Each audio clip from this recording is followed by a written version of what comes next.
Vote for Pedro. Vote for me.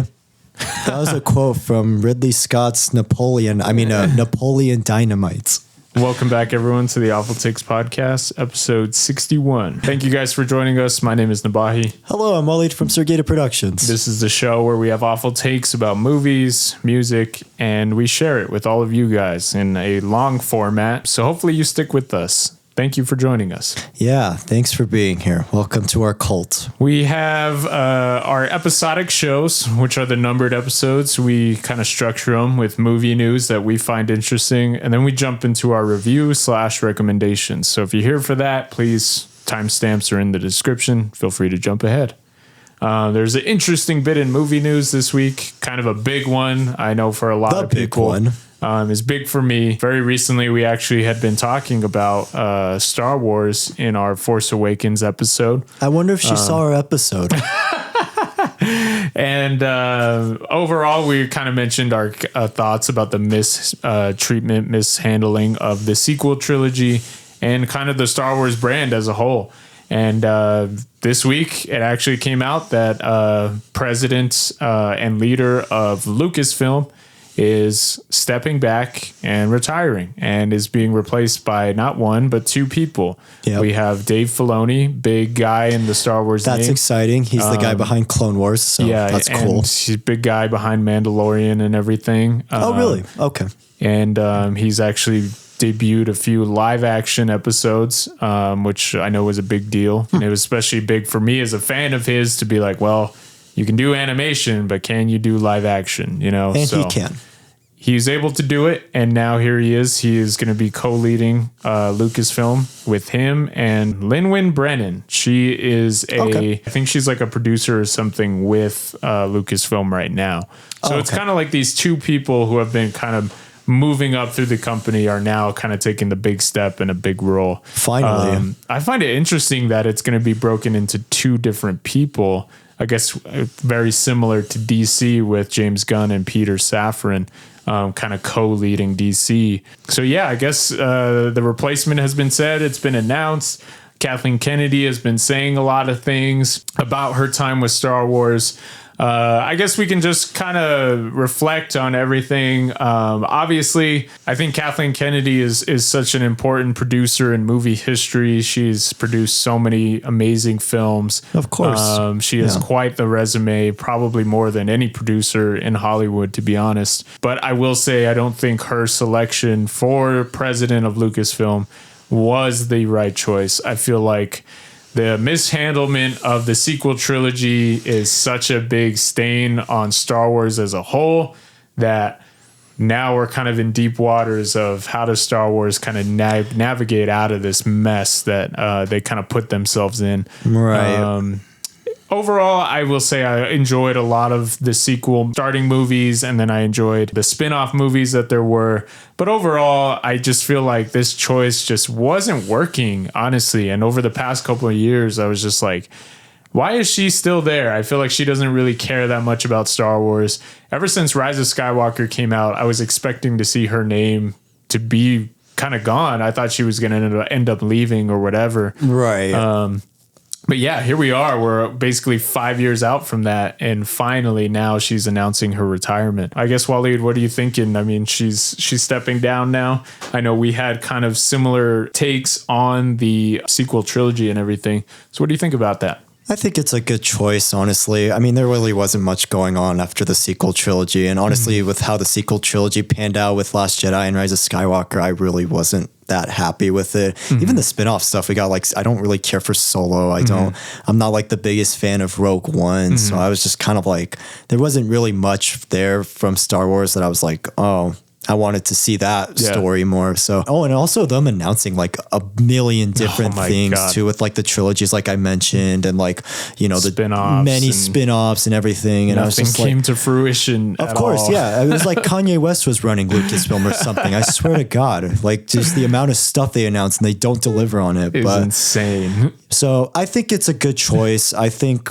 with Dave Filoni and this other person running it, I think it's in a lot better hands, especially knowing Dave Filoni is passionate about Star Wars too. Like if you guys see the Clone Wars show that he did, like especially because like that whole era of the prequels is like something I think is kind of interesting, but I think maybe could have been a little bit better in the prequel trilogy. But man, the Clone Wars just took such full advantage of that with the show and everything, and it has like had more time to expand more on like Obi-Wan and Anakin's relationship, which I really loved. So knowing it's him kind of like co-running it, I think has me a lot more excited for Star Wars than I did before. So I think it's a good choice. And I think it's a nice way to kind of have these companies go in.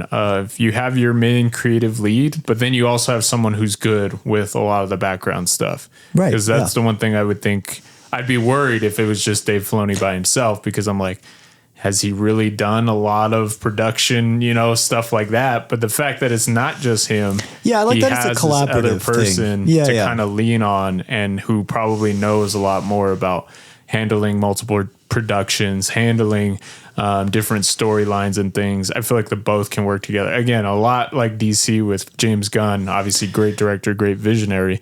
But you need someone who also needs to understand how to manage a big studio. Yeah, have the good safety net to back that up too. And Peter Safran is there, for him to lean on. So yeah, for sure. I think overall this was the right move. I know some Star Wars fans could be a little worried. I know with Dave Filoni, they kind of say that he does lean into some of his characters and things a lot.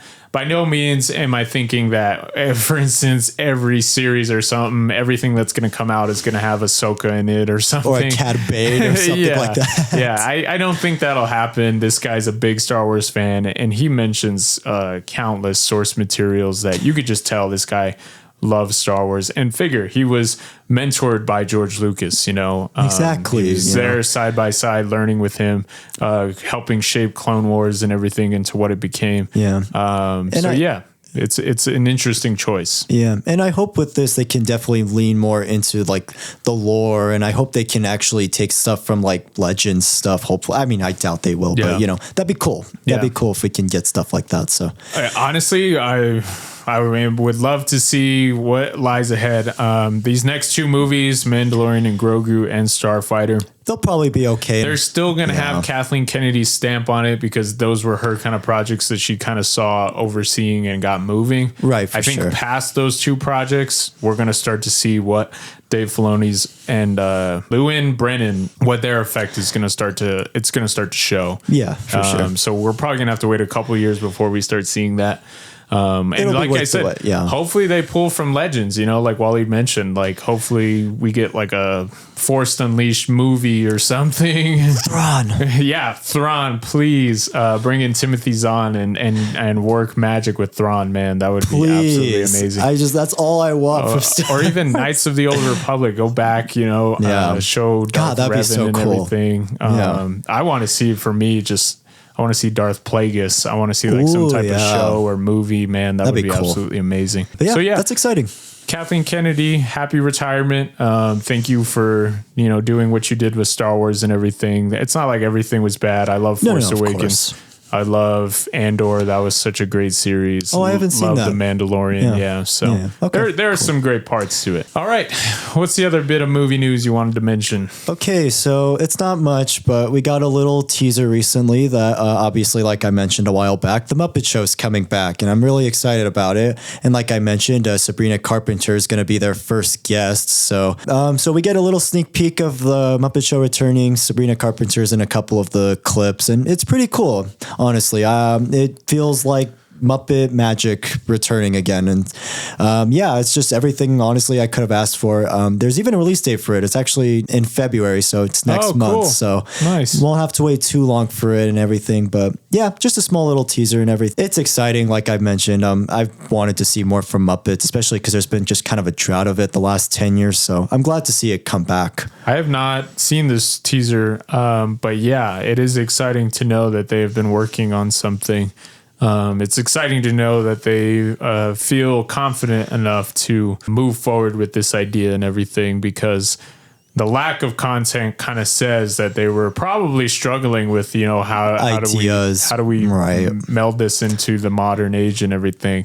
So yeah, that is very, very exciting. Yeah, and it feels like a skip hasn't been beat since the last Muppet thing. So it's cool to see like that energy come back again, and that fun, whimsical energy of like what I loved about the Muppets originally. The fact that we're almost there too, like that's kind of cool. It's so short. Yeah, I know it's not too long of a wait and everything. But if they do end up doing more guests, I will say one person they should get is Chapel Roan. Nice.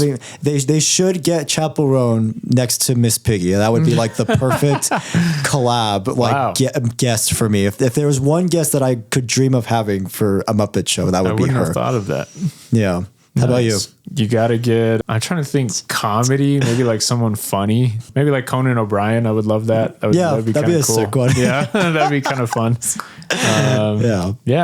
Yeah, that's it. Jumping into our review, I made the recommendation of Napoleon Dynamite, directed by Jared Hess. Came out in 2004. It's been a while since this movie came out, and it's shocking to say, man, I have so much to say with this movie. I guess I'll just start out. I mean, I did not see this when it originally came out. Eventually, I think my mom and sister went to go see it. And then when it came to rental DVD, they rented it and they wanted us to watch it. So then I ended up watching it. Oh, nice. I don't know how to explain this movie. This movie is very strange. How do you explain this movie? Is very out there. Basically, it's a slice of life story about an up and coming teenager, trying to find his way throughout the world and everything.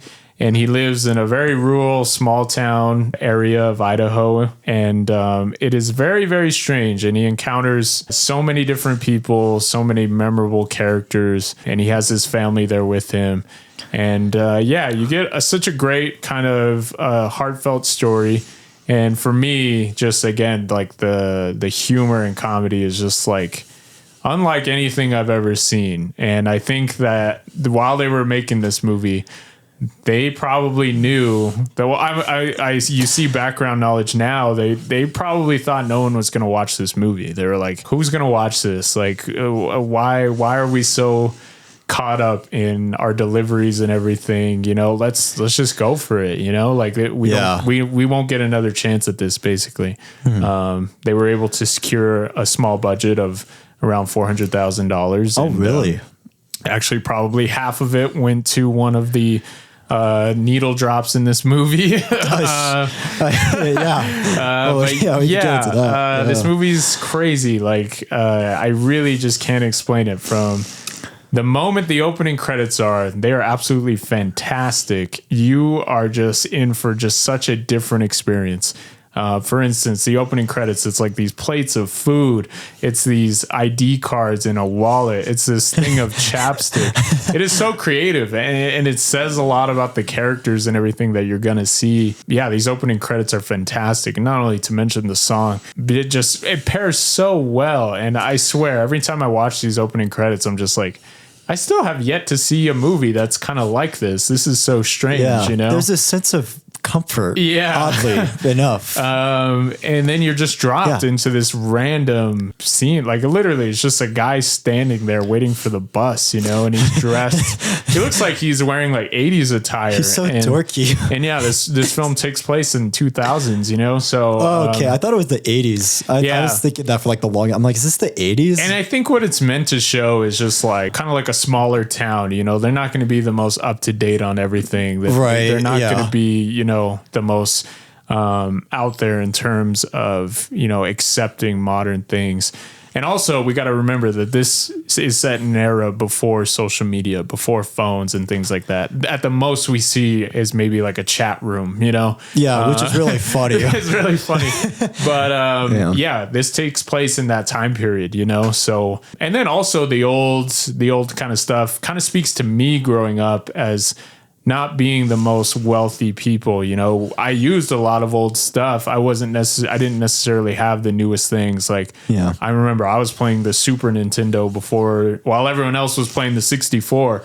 And then when I had the 64, everyone else was playing like the GameCube or something. I was always like kind of behind on stuff. I was still watching VHSs, things like that. So maybe it kind of speaks to that too, of like, a family not necessarily being well off. But this movie is very, very unique, and it's one of a kind. I have not seen a movie like this since. Like, this is just so crazy. And again, like, this kind of spun off into a giant moment in pop culture of, I guarantee the studio didn't think much of this movie. I guarantee the people behind this probably didn't think much of it, but they took the shot in which they were given. But the audience really gave something to this movie that no one else was intending. I guarantee that's what happened. Like, the whatever it was that the studio didn't see, the audience saw, and they saw something special in this movie, and they helped raised it up into this giant pop cultural moment. And pretty soon after this movie came out, you had so many movies focusing on average American people, just, people who live in just middle of America, just not your typical movie characters, because no one in this movie is a typical movie character at all. I mean, even the actors, like I haven't heard of most of the actors in this movie. So, yeah. So Wallied, you've heard of Napoleon Dynamite, obviously. This is your first time watching it, right? This was my first time watching it, and I had literally no idea what to expect going into it. I had seen the main guy before in another movie when I was in middle school called Benchwarmers, which I thought was like a goofy baseball movie. But other than that, I really didn't know much about it. And it's kind of funny because, like I mentioned when you recommended it, I've actually seen a couple movies from this guy. The recent Minecraft movie, which was okay. And then Nacho Libre. Yeah. And it's so funny because it's like I could see so many of the similarities with Nacho Libre and this movie, specifically with the Pedro character. So that's actually really funny. But yeah, watching this for the first time, I guess I'd kind of throw this in like the category of like, when I think of like quirky indie comedies, if you looked it up in like the dictionary, I feel like you'd find a poster of this movie in there. It's like it's in that same category as like early Wes Anderson movies, like 500 Days of Summer, Little Miss Sunshine, just like the kind of quirky indie style of like characters who aren't like the brightest people, I guess you could say. There's this kind of like hazy, somewhat nostalgia with everything going on, like you kind of mentioned with some of the data technology, or even just like the relatability of just like being like that awkward guy in high school or middle school too, was something I was really shocked, really connected with me.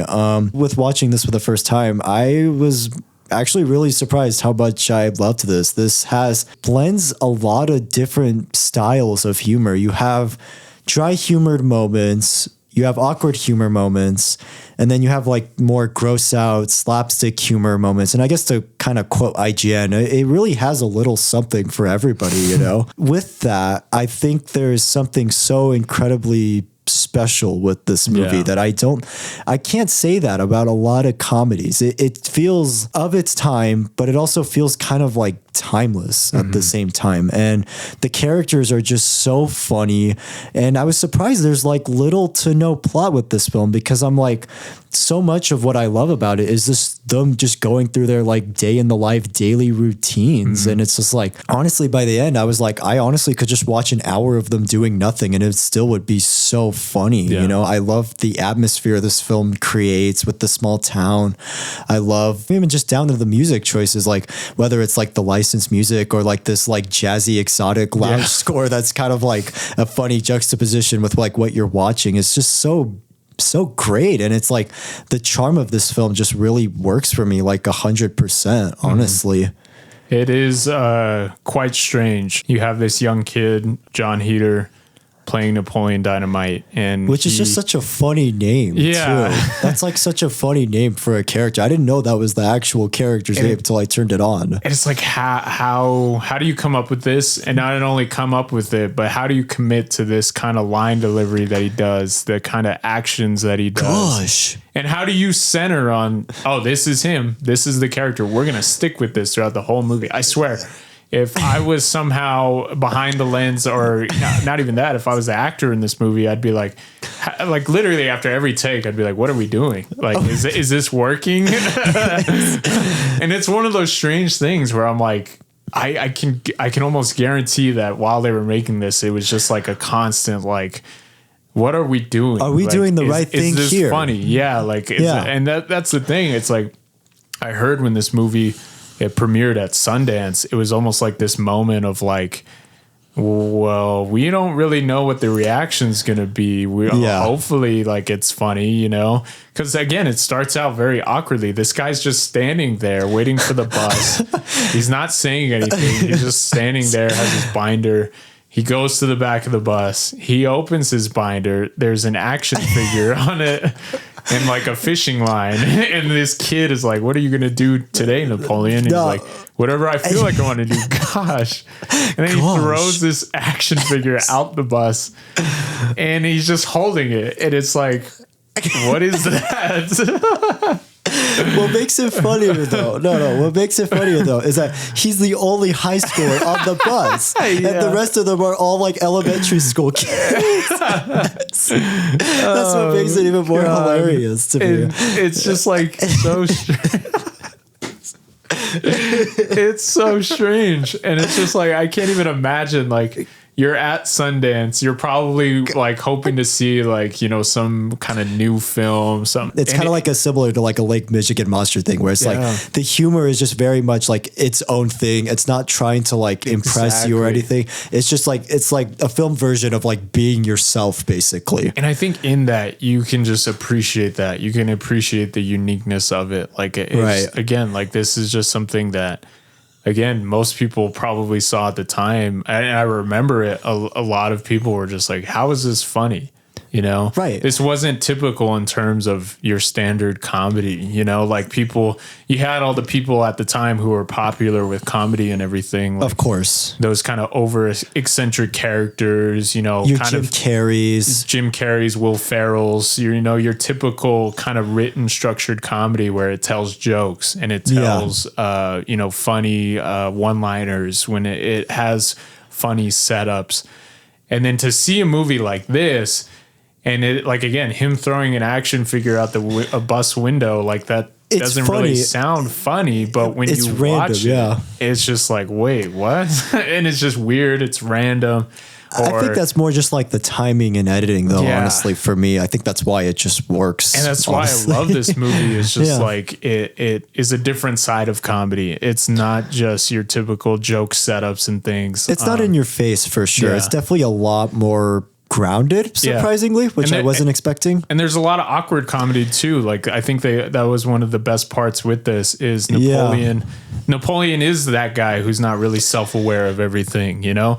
And I kind of sympathize with that in a way. It's like, you know, sometimes I can relate to that. You have an opinion, you know, that's different from everyone else. Sometimes you say things that are just totally random. Like one of my favorite lines in this movie, he goes up to this girl who left stuff on his porch. She was trying to sell things. And he asks his friend Pedro, he's like, you dare me to go talk to her? And Pedro's like, sure. So he walks up to her, sits down, and he's like, I see you're drinking 1%. Is that because you think you're fat? And she gives him this look of like, what? And he says, because you're not. You could be drinking whole if you wanted to.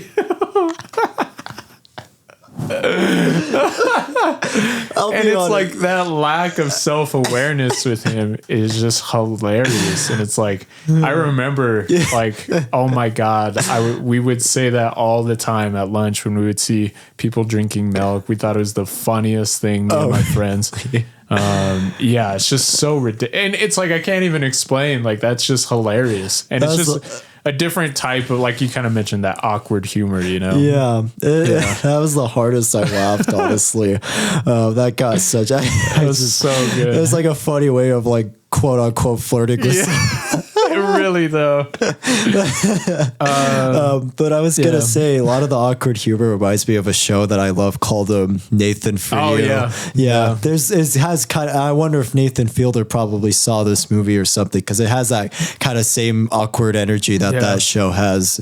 And I think that's also, I think maybe why that connected with me a little bit more is just because like, this is just so my type of comedy for sure. It's so funny. And then, everything with Pedro is so funny. Like I love the moment where he literally, I didn't think he was going to do it. He bakes a cake for the girl, leaves it on her porch, And then the girl gives the note to Napoleon, and it's all Pedro, and then it says no in all caps. The best thing is when he's like, oh, I'm going to ask a girl to the dance, and he's like, probably her. And then Napoleon knows it's popular girl. And he's like, Summer Wheatley, how are you going to do that?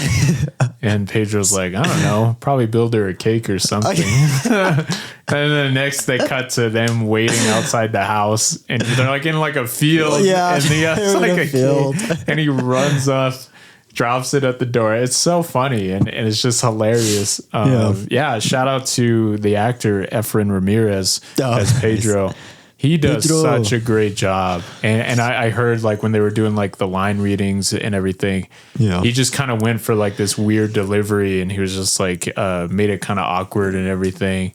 And it really spoke to the directors, and they were like, okay, I think this guy's it. Right. His character introduction, though, is also just really funny, too. It's so funny. Anyways. There was an interesting story with him. His agent booked 2 movies around the same time. It was this movie, and then at the time they were doing I think a remake or something of The Alamo. Oh, really? Yeah. Oh, and he was funny given both movies, and unfortunately they were at the same time. And I guess for the actor, it was kind of this moment of like, well, what do I choose? You know, like that's obviously the bigger tentpole movie. That movie has $100 million budget. Yeah. You know, this is the smaller indie film. And it was almost like this moment of like, well, what would better serve me? You know, like I mean, most people would say go with the bigger movie, but he remembers talking to his dad and everything. And his dad kind of said, unknowingly, just told him, just follow your heart, you know? Nice. And he was like, wait a minute, that was in the script of that movie. So he went with that movie, and it's kind of a sad story. He took this movie, and then his agency dropped him because they were like, well, you chose the smaller movie. Well, why would you not choose the big one? Like that's going to get more notice and everything. But he said he kind of felt something with this kind of production. And to choose this and be as memorable as you are. That's a good choice. Yeah. Honestly. Like you followed your heart correctly, that was such a good choice, because Pedro's remembered by so many people, you know? Yeah. Countless people remember this character, and it's all due in part to this actor, you know, the kind of delivery that he chose and everything. Yeah. Being that kind of opposite to Napoleon, you know? He's very short. He's very different. Talks to Napoleon in a strange way. The way these guys communicate is just so funny. It's very alien-like. Yeah. Yeah. It's just and I hilarious. Love it. Every single second of it.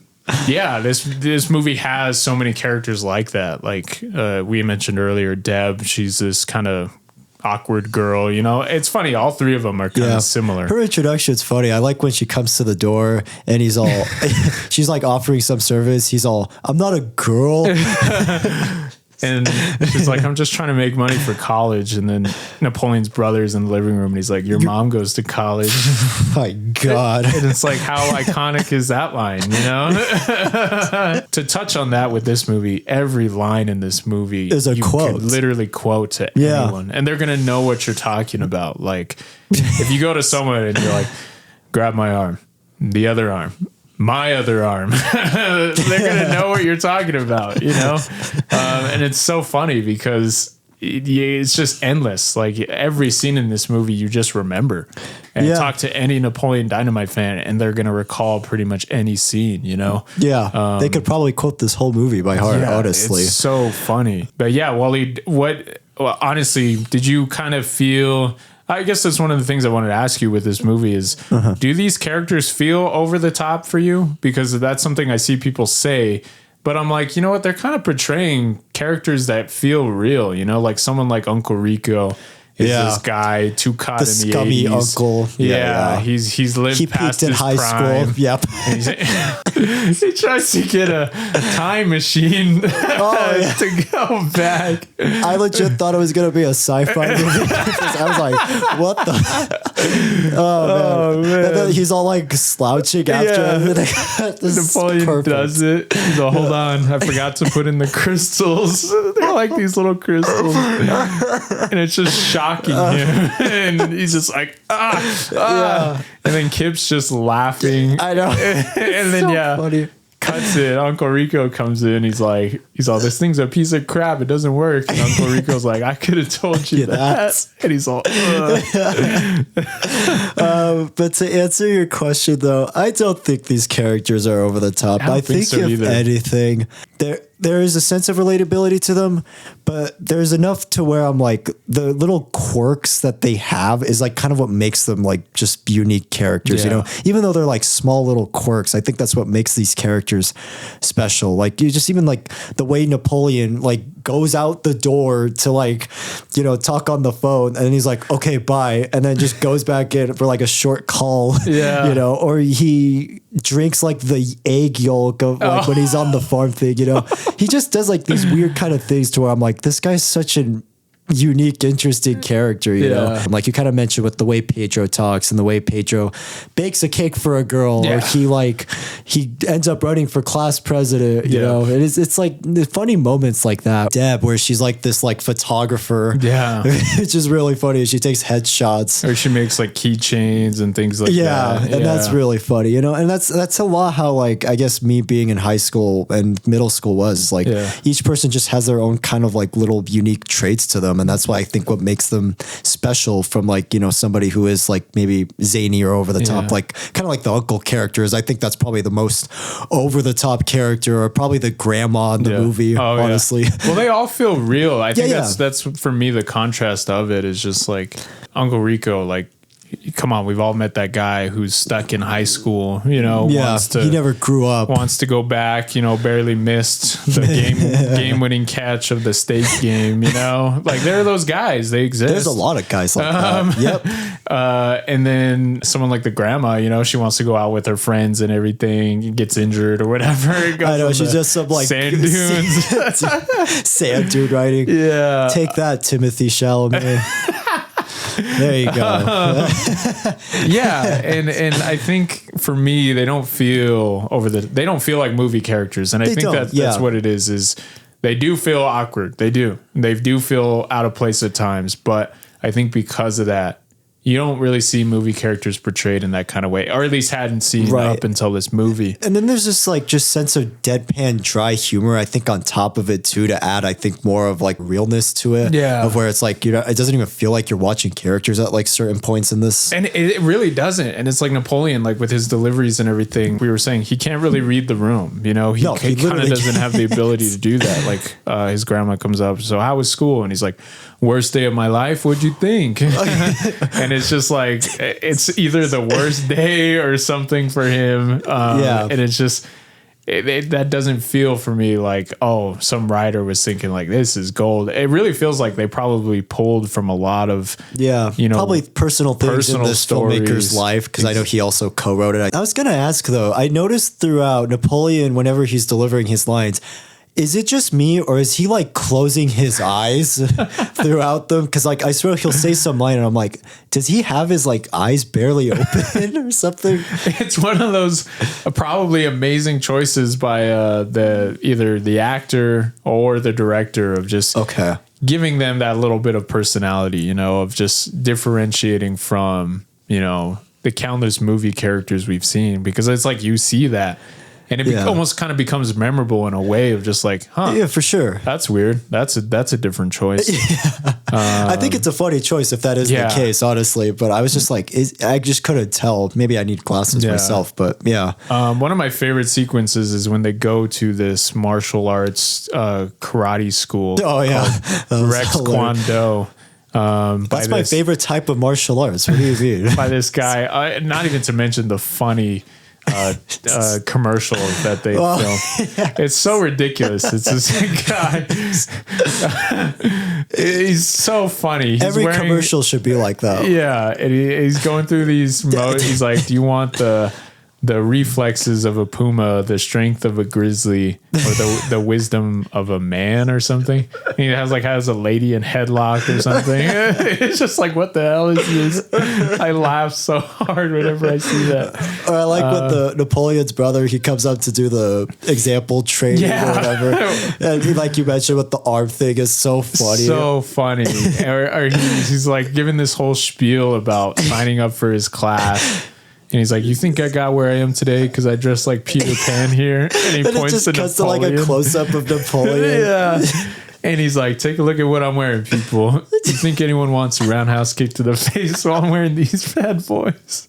It's just these American flag pants. Oh, man. So funny. It's like, who thought of that? That is absolutely really, genius. Though, yeah. But it's so funny because you see that and it's like, I've worked with people in my job and everything who are like those karate instructors and everything. It does feel a tad bit real of like these guys who really think. They think they're Jackie Chan or something. Exactly. And at one point, he's doing the arm thing with Kip. And then he just smacks him like across the face or hits his arms, you know? Which is a funny joke from earlier because Napoleon's brother like smacks him in the face, too. Exactly. So it's like, it's a nice little karma moment. It really is. And then I just love that whole scene is as weird as it is. And then to hear the next scene, they're riding back, and Kip's first thing he says is, well, that place was a ripoff. Yeah, and he's all riding on the bike. He has the string being pulled. He's like, can you pull me to go there? Yeah, it is hilarious. Man. Yeah, there's so many moments like that in this movie. The prom dance sequence is also really funny. Oh, it's so funny. I love that. Oh my God. So the way he asked this girl out is hilarious. He's trying to figure out how to do it because Pedro asked Deb out to the dance. Yeah. Napoleon's like, well, I don't know. Who am I going to ask? So he goes to his yearbook. He just finds like a random person on the yearbook. And Pedro's like, oh, aren't you good at like drawing? You know, like you should draw her a picture or something. So he finds her in the yearbook, draws this photo of her. From the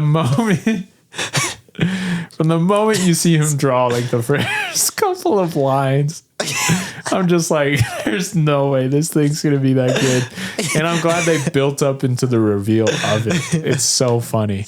Yeah. So he draws this whole picture, takes it to the house. Girl's not there. The mom is. And he gives it. He's like, can you give this to Trisha? She's like, yeah, sure. And then he leaves. And then it cuts to Trisha opening this drawing. And it's so funny. It has like this voiceover line of the message Napoleon said. Yeah. And he says, there's a lot more where this came from. If you go to the dance with me, yours truly, Napoleon Dynamite. She flips it. It is the most insane picture, self-portrait I've seen of anyone.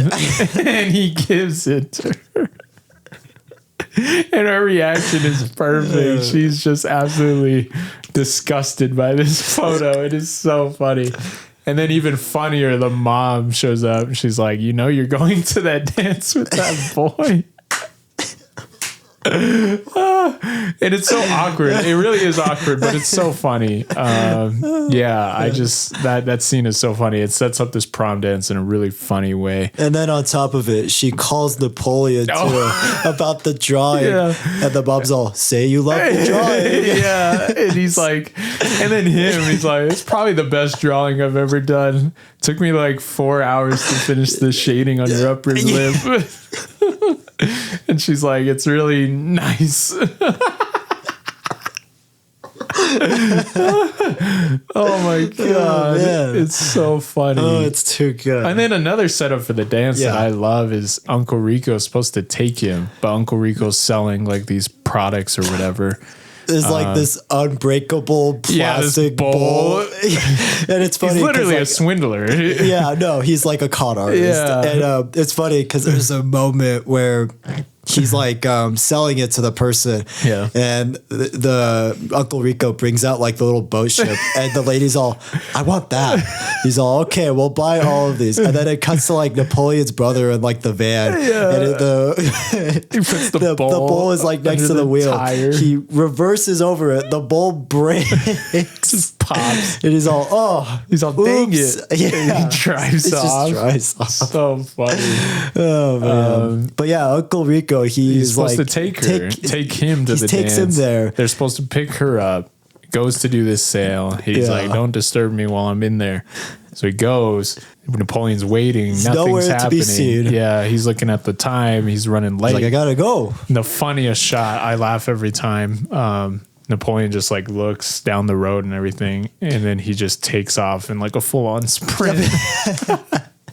He's just running. It's so funny. Yeah, that and then on top of it, out of nowhere is like Pedro's cousins. They just come in this So like low great. rider, Yeah. and you just hear this music blasting, and then it just cuts to him awkwardly sitting in the middle. back seat. Yeah. So funny. And then the best thing, I swear, they pull up to the house.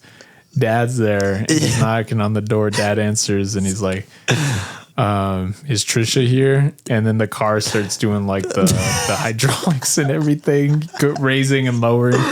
And the dad's like, what is that on my driveway? And Napoleon's like, that's my ride. And then it cuts to the same front shot, and now Trisha's in the passenger seat and he's in the back. That's so funny. That is hilarious. That Forever Young needle drop is really funny. It's really funny. Yeah. That whole dance is just, yeah. It's so funny because I've heard that song before because David Guetta sampled it really awfully recently. Awkwardly, yeah. Yeah. So now it's just kind of funny to now hear this song and like the original and like the context with this movie. So good.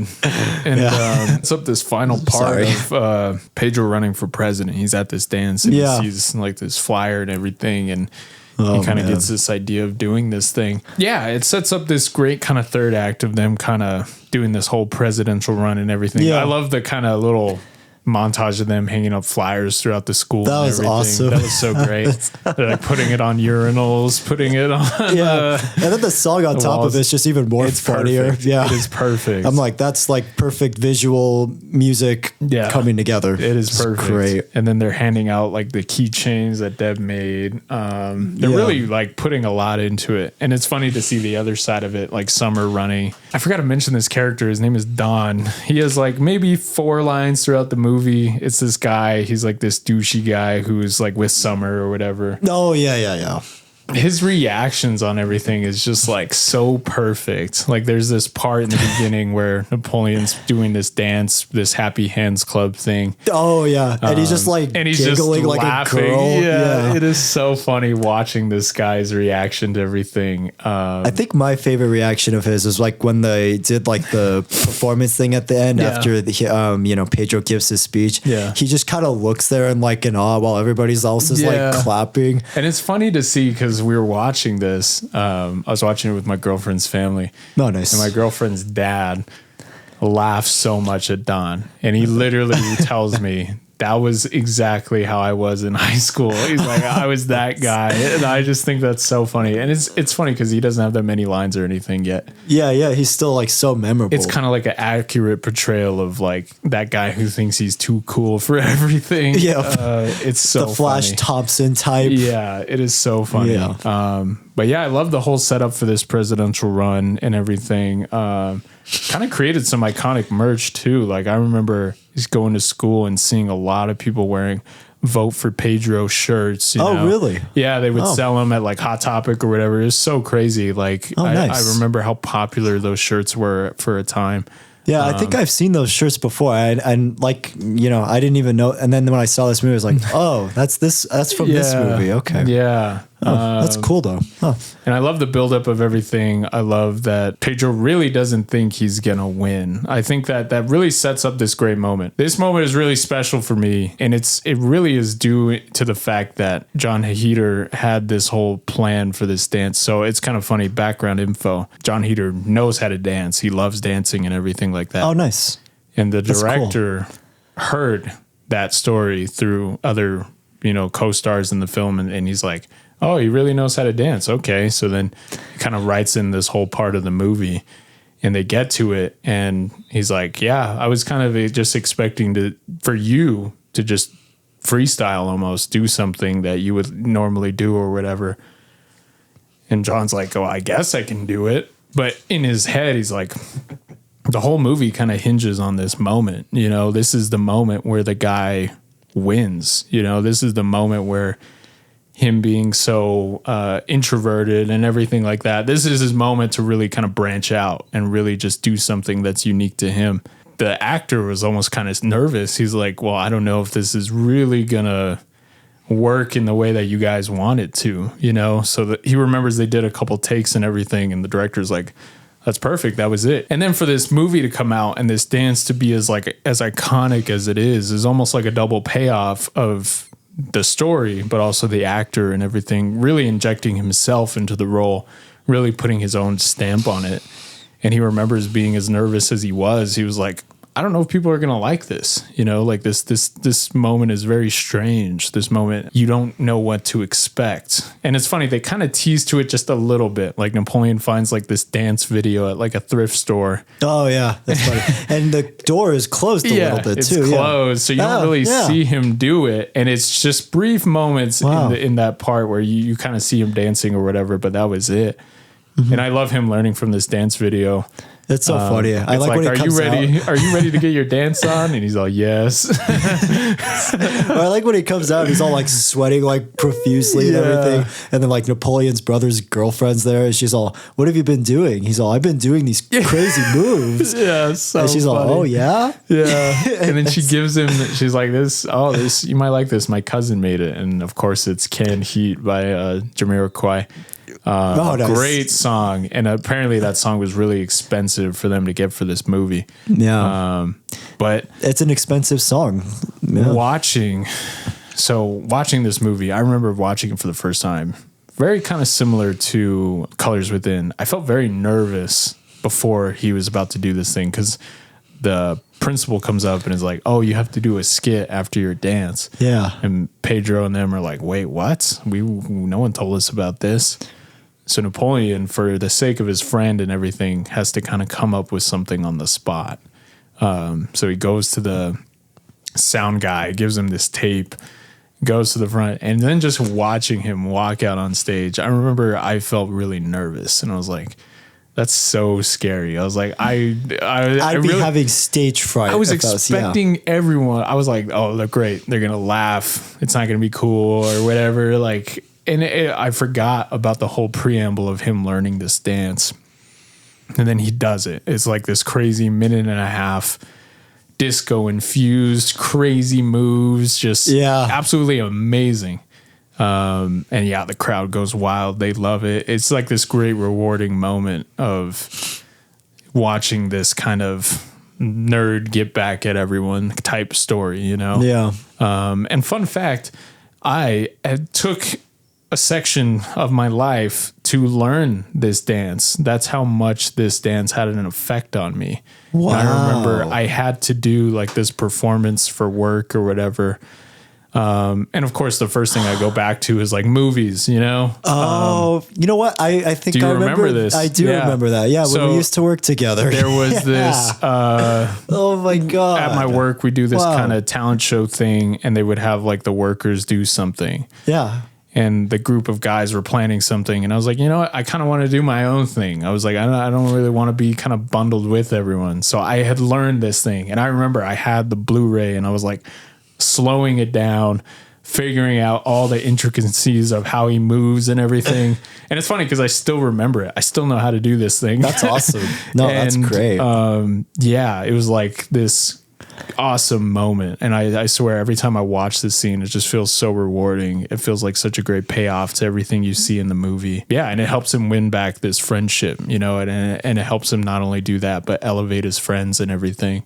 He's also just a true friend to Pedro, man. Exactly. That's a real one right there. It really is. But wow, that's so crazy. It's so funny. I remember you doing that and everything too. Yeah. And I did not realize it was from this movie. It's actually really hard. And the funny thing is, it has such a fluidity to it. Yeah. And then watching him, like, it's just like he moves with such fluidity. Like he's not missing anything. And it's just like, wow, that's insane. Wow. And then just to hear the background story that was the actor kind of doing his own thing. I was like, that's pretty cool. Like that's really awesome. Yeah. That's like a nice kind of hidden layer to this movie. Yeah. This sounds like it was a fun movie to work on, man. Oh yeah. This sounds like it would have been like a really awesome time.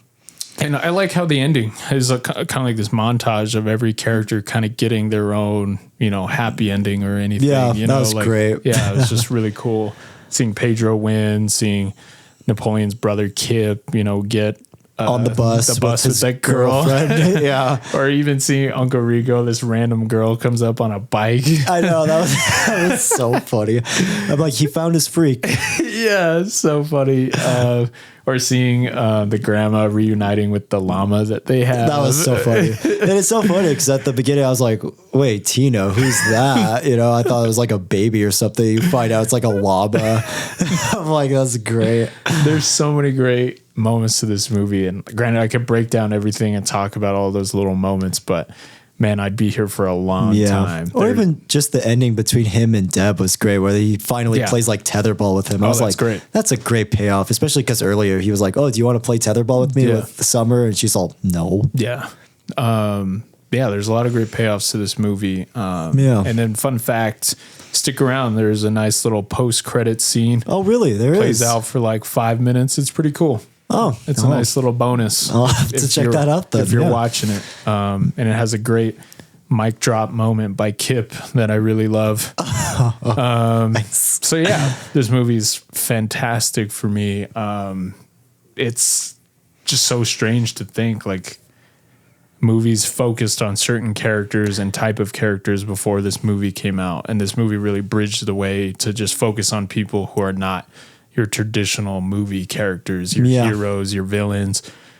This movie really felt like an accurate depiction of like a small town family, Right. And really bridged the way for a lot of those movies moving forward because this was released by Fox Searchlight, and the reception on this movie was crazy. Like it made like $50 million in theaters, and then it made like over $100 million from DVD sales and everything. So it was quite the success, and seeing other indie movies kind of follow suit was really cool. Yeah, exactly. Yeah. I don't know what it is about this period of like indie comedies, but you had movies like this, like I kind of mentioned, Little Miss Sunshine, 500 Days of Summer, of course the Wes Anderson movies. Like it's kind of crazy to think like this is kind of like the somewhat ground zero for that, Yeah, this really I think is like the definition of like they don't make them like they used to anymore. I'd like to see a movie like this again at some point, someone just go and make this. No, it really is, because it's like you read this at a script level, you see like a pitch. Most studios probably nowadays would be like, what is that? No. Someone saw something in this movie, and I'm so glad that they did. Yeah. And I'm glad that this movie was able to exist. I'm glad to hear all the stories behind it. I'm glad to hear how this premiered at Sundance and everything. That's so cool. Yeah, that is really awesome. Yeah. So seeing this thing after 20 years is just still, for me, I put it on and I have a great time with this movie. I'm a little biased, but it's just one of my favorite comedies. So yeah, I'm probably at like a 10 out of 10. Nice. It is just one of my favorite films. Sure, there's not that big of a plot in this movie, but I feel like I think that's what makes it special and unique though. And I like the slice of life stuff anyways. I wouldn't really have it either way. But I will say this probably is one of those movies, if you haven't seen it, where either you get it or you don't. Some people have fun. Some people really don't. Like Roger Ebert very famously hates this movie, and he just doesn't understand it. It's not for everybody, especially with a lot of the awkward humor throughout. Like it's an acquired taste, I guess, you know. But again, like it does kind of have something for everybody. Like there's a lot of different styles of humor throughout, surprisingly, honestly, you know. And I think that's like, I feel like, and even if you don't like it, I think everyone can get something out of it. Yeah. Man, this was quite the watch. I really, really loved and connected with this a lot more than I thought I would, honestly. I really wasn't sure what to expect, but man, from the moment it begins, I just was on board for everything going on. I love the characters in this film. I love the slice of life storytelling that this film offers. It really just took me by surprise. I say that a lot, but it really did. I really wasn't expecting that to happen, you know? And yeah, I mean, it's just a great time all around. It's definitely kind of more of like a hangout vibe movie, honestly. That's definitely how I feel with this. And I really loved it, honestly. A lot of the jokes are just incredible throughout. I guess I'd say maybe my only complaint I can really think of is maybe just a few jokes being expanded upon a little bit more. Like for example, like the one with like Pedro's cousins, I think could have been taken a little bit farther, honestly, just because I just really loved that bit throughout, you know. That was funny. And then maybe just like a few things with like Napoleon's brother, just because I think that whole like chemistry or relationship he has with this like random girlfriend person I thought was pretty funny. Yeah, I would say that's probably my only complaint I can really think of, but other than that, like, man, I had such a really great time with this. So many moments where I was laughing so hard. And I like that it's a short film too. I like that it's only like under 90 minutes and yet it does so many great and hilarious things that I just wasn't expecting. I love the way it blends a lot of different styles of humor. And of course the music choices. I mean, man, the music choices in this, whether it's the score or like the licensed music, like you mentioned that Jamiroquai song, it's just like, man, it's incredible. Perfect. Like somebody give that music supervisor a raise, seriously.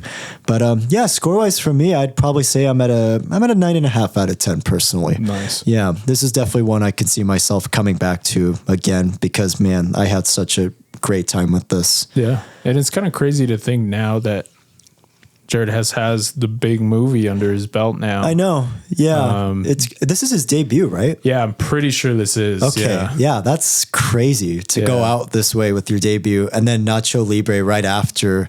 And then I haven't seen his other stuff other than the Minecraft thing. So it's kind of crazy to see how much he's evolved. Yeah. Yeah. And it's crazy now that like he has... I mean, statistically, one of the highest grossing movies of last year, you know, like, it's crazy to think like, well, all right, well, what's he going to do next? You know, like, so we might be entering in like an almost resurgence of him, you know, like he had this big defining moment. I love Nacho Libre. I do too. Yeah, that was great. So now with his success and everything with Minecraft, it's like, all right, well, what's he going to get next? Like that's an interesting conversation. For sure. And it's so funny because with that movie, like one of my favorite aspects was the stuff that wasn't with Minecraft. It was just kind of more the slice of life, like kind of like, you know, comedic moments that had nothing to do with the game. So that's kind of funny. Like his style's still kind of somewhat there even now with like a big movie like this. So nice. Yeah. All right. What do you got for us next time? Okay. I was going back and forth with a few. I know we haven't done a documentary on this podcast. I'd be curious to try one out. I want to kind of see how this will play out structure-wise. But this was a documentary I saw a couple years ago. The story of this movie is genuinely insane. And I'm kind of shocked this is actually a real-life story, too. But the way they unravel a lot of the information in this film, I was really surprised by and taken aback with. So the film or documentary, I guess I'm going to recommend is a movie called Grizzly Man by Werner Herzog. For those of you guys who don't know who Werner Herzog is, he's a really famous German filmmaker. He's been around for a long time, I think like half a century now at this point, but he just has a really crazy wide array of movies and everything. And I know this is like one of his more popular documentaries because he's also known as being a documentary filmmaker. And honestly, the kind of the way they portray the documentary was surprisingly just really entertaining too. It didn't feel like, you know, when you watch documentaries sometimes in like a history class or something. This was just super entertaining for me personally, which is kind of weird to say considering the story. But yeah, have you seen this movie or anything? Or I have not. Have you heard of it or anything? No, I don't think I've heard of it. So this will be an interesting watch.